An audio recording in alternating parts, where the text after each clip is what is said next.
chapter 6 of Loving in a Canadian Way. So, author's note. Hey guys, not much a long wait, eh? Not much a long wait. Not much a long wait. Alright. I'm already on a new chapter. Well, I would not want to have to wait another, 3 weeks, so here I go. This chapter is the point of the story where it can turn one way or another. So hold on, or your TARDIS, people. It's going to be a bumpy ride. Oh, wow. I wish I did have a TARDIS. Me too. Okay. Donna looked back at the teary-eyed blonde in the doorway. Rose wiped her eyes with her sleeve and ran out of the room. Donna got up from the doctor and they just sat on the bed.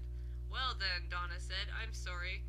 The doctor got off the bed and put on his blazer that Rose tossed on the floor. She didn't pick it up. No, but she just saw it on the floor. She just saw it on the floor, and then she saw them and was like, maybe she has psychic powers now, or it just gravitated to her hand and then she threw it. He slipped his Converse on his feet. It's not your fault, Donna. He looked up while tying his shoes and flicked her a meaningful smile, then ran out of the door after Rose. He opened the doors to the TARDIS and seen her running down the street. Rose, he called out after her. Around 5 minutes later, he found her sitting on a park bench. Rose, he sat next to her. Nest. She turned away from him. Listen to me. He tried to put his hand on hers, but she moved it. She looked at him, her eyes red as the tie he was wearing, which was not that he thinks about it. What? Okay. He last saw it on Donna. Whoa, the tie? I've never seen Donna wear a tie. Alrighty then. Righty then. Okay. Doctor, she tried to laugh. I'm being an idiot. She finally admits it. She does. She does. I love this. I love this story. She finally admits she's an idiot. She whipped her eyes. I was gone for such a long time. I should have known you would have found another. She looked down at his shoes and thought of the time where they would be running and his shoes would untie and he had to keep running, but he almost fell a few times. Memories kept flowing back and forth. Back and forth? In front of her?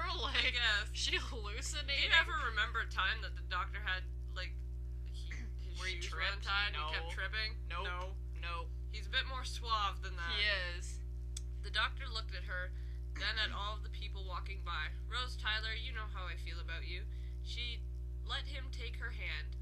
No, doctor, I don't know how you feel about me. Question mark? He smiled at her. Well, I love you. I have always loved you, and I will never stop loving you. Rose Tyler. He said to her. His eyes started to fill up, but he swallowed it down. Dude, he's not the kind of guy that would be like, no, baby, I love you. That other girl doesn't mean anything to me. She don't mean nothing, baby. Come on, you know, I love you. His eyes started to fill up, but he swallowed it down. It doesn't really say what his eyes are filling up with. Anyway. I don't want to know. Tears went down Rose's face. But what about Donna, she said, while his hand reached over and wiped her tears off her face.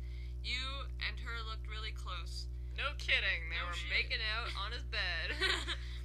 The doctor forgot that he left Donna in their TARDIS. Their TARDIS.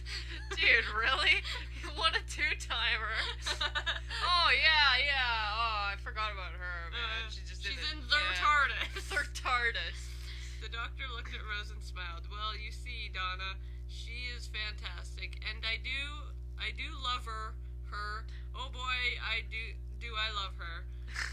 You're not doing so well here, doctor. God, Rose, make up your mind, man. Yeah, you can't have everything. Rose sniffed and looked away, not wanting to cry again. But you and my soulmate. You and my soulmate. And I know for a fact you went away because you had to live.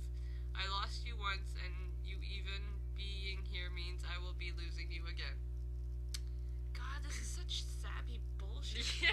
Makes me want to pull a bullet in my head. And I'm like, come on. Makes me want to then I realize that I'm not watching one. No, it's Doctor Who. But I don't have to leave this time, Rose said, trying not to have a voice crack because of her sore throat. Where did that come from? Voice crack. Because she's crying, I guess. But Because of her... Oh, okay. The doctor started to nod with a K. You are forgetting something. He looked at her. You are dead here. And if you come back, the future will crack having someone who is dead come back. she wasn't dead here. She just went through the other universe. She didn't actually die here. There was no Rose in the other universe, so it didn't make a difference that she went to the other one. I don't know. Whatever. Whatever. He tried to Back to the soothe her. sappy bullshit. Rose stood up. But I'm not dead. I'm here, and I can always be here with you forever. She sobbed. Back in the TARDIS. Donna was in her pajamas, ironing her dress. Will he be getting back with Rose since she is back and he did love her for like 4 years? She finished ironing and put on her dress and headed to the bathroom. Oh, my hair is a mess. I wonder, is Darren would want it straight or curly? She took out both her straightener and curler. Would the doctor want me to go? She started doing eeny, meeny, miny, mo to choose how to do her hair. Her finger landed on the curler. She plugged in the iron and waited for it to heat up. Why, yes. Yes, why wouldn't he? He got Rose now. Arg, men. Why do I even bother? She has 30 minutes till her date, and she is ready. Sitting on the chair by the main core of the TARDIS, waiting for a sign if she could go or not. Wow. She's waiting for the doctor to be like, yes, you're allowed to go on a date. It's like we have completely forgotten about, the Little alien posters, threat, yeah. the poster people that are It's like all gonna take sappy over the romance world or something. Bullshit. The doctor is just caught up in this sappy And bullshit. she promised us more Harry Potter. Yeah, there don't see wasn't. any. I don't see any either. The park. Unless, Rose continued, you don't want me anymore. The doctor smiled. I want you with me forever. It just can't happen. She looked at him. Her eyes stopped. They just stopped. Her eyes stopped. They just stopped. Come back to the TARDIS with me. I will show you. Bouncing Back at the about. TARDIS. Yes, Darren, no problem. I will be there now in a second. In one second flat. She will transmat there. Okay, see you there, bye. Donna hung up her cell. Well, I guess that was the sign. She wrote the doctor a letter of where she was going and then took off out the door. Wow, dark already.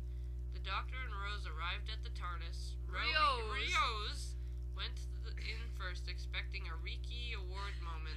What? Awkward.